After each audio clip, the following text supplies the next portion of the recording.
Bonjour à tous, très heureux d'être parmi vous. Juste vous dire qu'on a démarré le stage dimanche soir avec une partie du contingent en attendant que tous les joueurs arrivent le lundi midi. Et donc c'est une équipe composée de joueurs locaux et de joueurs qui évoluent en Europe, un bon mix. Mais c'est une équipe toute jeune. Quand je parle jeune, c'est en termes de vécu, puisque nous sommes à notre 5e entraînement tous ensemble, que ce soit les joueurs et le staff. Donc c'est une nouvelle aventure, mais une aventure très excitante, qui, je l'espère, nous amènera très loin à la Coupe d'Afrique et à Tokyo, Inch'Allah. Je suis à vous, nous sommes à vous. On y va. Nous avons eu 2 blessures. La première, le joueur Mohamed El Zarfani, qui est arrivé avec une petite gêne au niveau du bassin et du psoas. Il avait cette douleur avec le club. Il a démarré la semaine bien et puis sur un mauvais appui, il s'est fait mal. Donc on n'a pas pris de risque, on l'a sorti et malheureusement, il ne pourra pas participer aux 2 rencontres. C'était une petite douleur, on va dire, récurrente. Donc j'espère qu'il va vite se soigner et le revoir rapidement parmi nous. La deuxième blessure, Youssef Maziz, qui était venu pour remplacer Sofiane Kiin. Donc Sofiane Kiin était dans la liste. Il m'a appelé le samedi soir, il s'est fait mal avec son club de Salernitana samedi lors du match. Et il a fait tous les examens dans son club. Il n'avait rien de cassé, mais il avait une grosse contusion, il ne pouvait pas poser le pied. Et le club lui a donné entre 1 semaine et 10 jours, donc il ne pouvait pas nous rejoindre malheureusement. Donc lorsque je l'ai su le lundi, j'ai appelé Youssef Maziz et le club du Mans pour qu'ils nous rejoignent.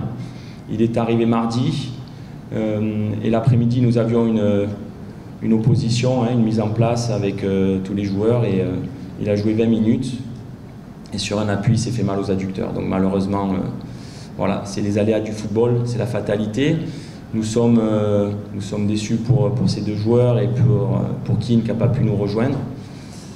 Mais il y a d'autres joueurs qui vont représenter le maillot et le pays. Question suivante.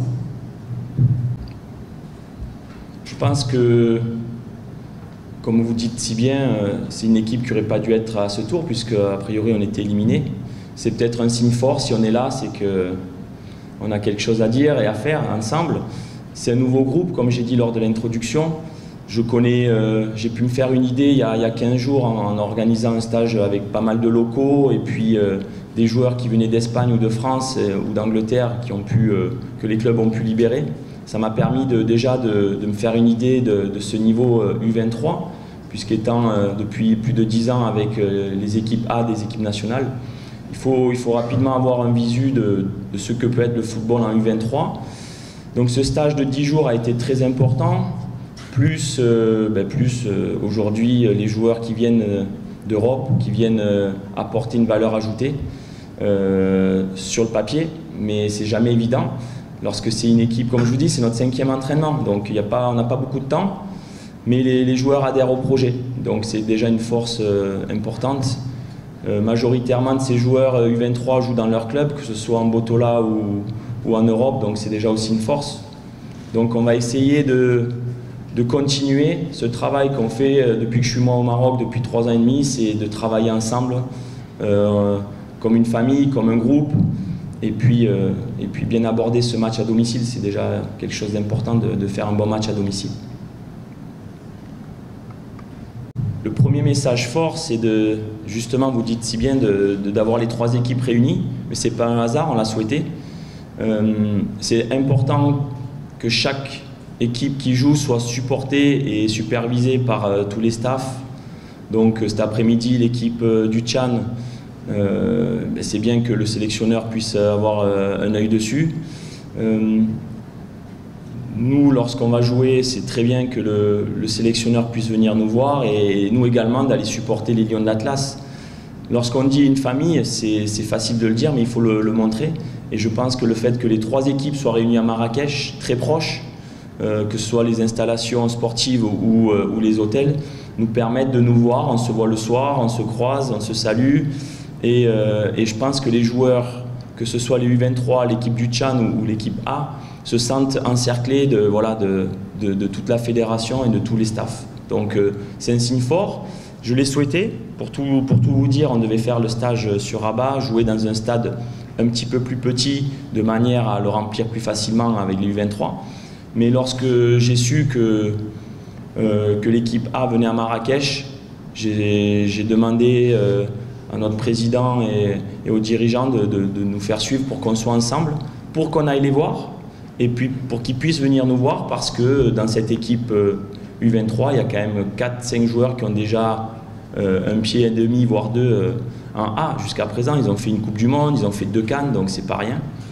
Et pour finir, lorsque Vahid Halilhodžić est arrivé, nous avons échangé ensemble et il a tout de suite compris que l'importance de ce match du Mali, il fallait qu'il puisse nous libérer les joueurs U23 de manière à avoir l'équipe U23 la plus compétitive possible.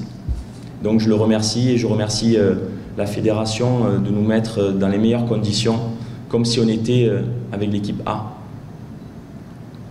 Question. Salam alaikum.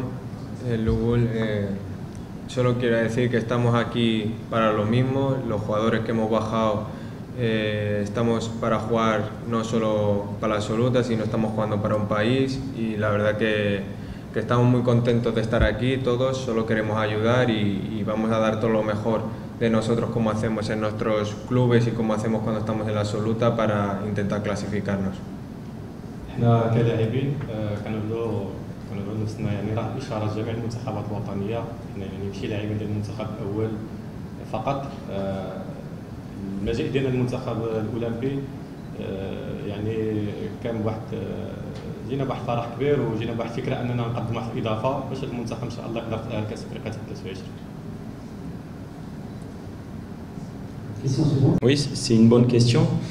Si vous avez suivi, j'ai pris la responsabilité des U23 il y a quelques semaines. Dès que j'ai accepté ce projet, je me suis mis à bosser sur tous ces joueurs U23 qui sont nombreux. Et lors de ma première liste, qui a étonné beaucoup de gens, je pense, j'ai sorti 67 noms. C'est beaucoup, mais ne connaissant pas tous les joueurs, je ne voulais pas me priver de certains joueurs. Donc j'ai sorti une liste élargie de 67. C'était à la date FIFA, c'est-à-dire 15 jours avant la date FIFA. Et puis ce stage m'a permis de prendre les joueurs qui étaient disponibles. Donc j'ai fait ce choix, puisque ce n'était pas une date FIFA, donc je ne pouvais pas prendre les joueurs professionnels évoluant en Europe, sauf quelques-uns que les clubs, comme j'ai dit précédemment, ont accepté de libérer. Donc du coup, c'est pas évident de, comment dirais-je, lorsqu'il y a une échéance comme ça, coup près, soit vous prenez les meilleurs, mais vous n'êtes pas sûr qu'avec les meilleurs joueurs, on puisse faire la meilleure équipe. Je dis bien les meilleurs joueurs sur le papier, dans les clubs où ils jouent.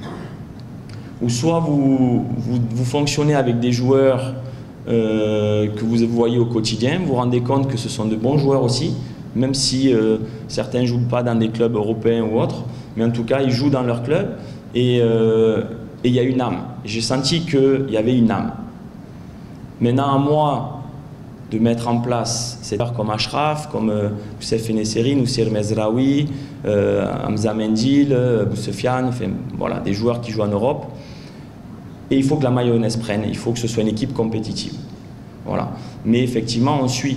Si vous regardez, j'ai pris 27 joueurs pour ce stage et j'ai droit à 18 sur la feuille de match. Mais dans ma tête, j'ai déjà le projet pour ces 2 matchs du Mali. Mais ce qui est important, c'est que ceux qui ne seront pas sur la feuille de match, et certains le savent déjà, viennent pour ressentir comment fonctionne cette équipe. Pour gagner du temps, parce que s'il y a qualif, Inch'Allah, on va se qualifier, il va falloir aller à la CAN, ce ne sera pas une date FIFA non plus. Donc il faut tout préparer, il faut tout anticiper, et ce n'est pas évident. Je vous dis sincèrement, ce n'est pas évident d'avoir tout en tête, mais c'est clair en tout cas. Donc voilà, on travaille, et puis on continue. Les joueurs qui ne sont pas ici, on va essayer d'être chaque fois compétitifs. Oui, effectivement, c'est toujours un problème dans les équipes de jeunes. Alors je dirais qu'avec des équipes U17, U19, c'est plus flagrant. Là, on arrive U23, on arrive à quand même déjà des joueurs qui sont pas à maturité, mais qui ont quand même connu une certaine expérience du haut niveau. Lorsque je regarde l'équipe du Mali, certains jouent déjà, même beaucoup jouent en Europe, donc il y a quand même un suivi, ils ont un vécu en U20, ils ont fait des CAN U17, donc ce ne sont pas des joueurs qui sortent du jour au lendemain comme ça.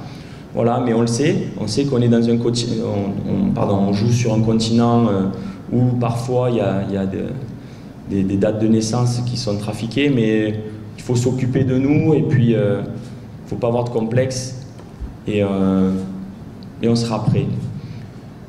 Par rapport à mon aventure aujourd'hui, j'ai déjà vécu une aventure de sélectionneur en 2013-2014 en Zambie. Lorsque Hervé Renard était parti à Sochaux, j'étais resté en Zambie. Voilà, c'est un projet de vie, hein. C'était un objectif de devenir numéro 1. Donc c'est la suite logique des choses. On a passé plus de 10 ans ensemble et on a vécu de grandes choses qui restent gravées dans nos têtes et dans nos cœurs. Et puis aujourd'hui, continuer d'essayer de vivre de grandes émotions comme on a pu vivre avec 6 Coupes d'Afrique et une Coupe du Monde. Question ? Clarifier parce que beaucoup d'informations sont sorties et je veux qu'on puisse donner la vraie information par rapport au cas de Youssouf Hadji. Donc Youssouf Hadji a eu l'humilité et le désir de venir suivre le stage des U23 pendant les 10 jours. Donc il m'a posé la question parce que Youssouf, qui a fini sa carrière plus que remarquable en tant que joueur, souhaite passer ses diplômes. Et c'est jamais évident pour un grand joueur de repartir aux bases, c'est-à-dire venir observer. Et je tiens à le féliciter, j'ai accepté parce que je connais très bien l'homme. C'est une très très bonne personne, très humble et discrète. Et donc j'ai accepté le projet de le prendre toute la semaine comme observateur. Donc il vient, il est dans la vie du groupe, très discret mais il est présent. Et je pense que les joueurs apprécient sa présence. Il observe simplement, il ne fait aucune intervention, il observe, il prend beaucoup de notes. Et je me suis mis à sa disposition après les 2 matchs du Mali, c'est-à-dire à mon retour de Bamako avec la qualification Inch'Allah, pour répondre à toutes ces questions et me mettre à sa disposition, parce qu'il veut apprendre le métier. Mais aujourd'hui, il ne fait pas partie du staff technique. Voilà, et je tiens à le féliciter pour sa démarche. Et toute personne qui souhaite avoir la même démarche, je ne pourrais pas prendre tout le monde non plus, mais j'échangerai avec la personne et je serai toujours ouvert parce que je l'ai fait lorsque j'étais jeune entraîneur. J'ai eu la chance d'aller à Valence avec Unai Emery et son assistant et ça m'a beaucoup servi. Donc voilà, je tiens à féliciter Youssouf Hadji pour sa démarche. Bueno, yo solo quería decir que como capitán de este grupo y sabiendo la importancia de esta semana, quería decir que nos apoyéis, que estéis al lado nuestra, que es un gran reto para nosotros y también para todo Marruecos estar clasificado para esa Copa de África y que nos haga estar en los Juegos Olímpicos después de mucho tiempo y la verdad que estaremos orgullosos de poder dejarnos todo en el campo para darles una alegría como hacemos con la absoluta y lo vamos a intentar hacer con la sub-23. كعميد المنتخب كان الجماهير المغربيه تحضر كثافه باش تشجعنا لاننا كنوعدوا باننا نعطيو كل ما بجهدنا باش ان شاء الله نحققوا التاهل لكاس افريقيا اقل 23 سنه وبعدها ان شاء الله نحاولوا اليوم نفرحوا الجمهور المغربي كيف ما درنا ديما مع المنتخب الاول.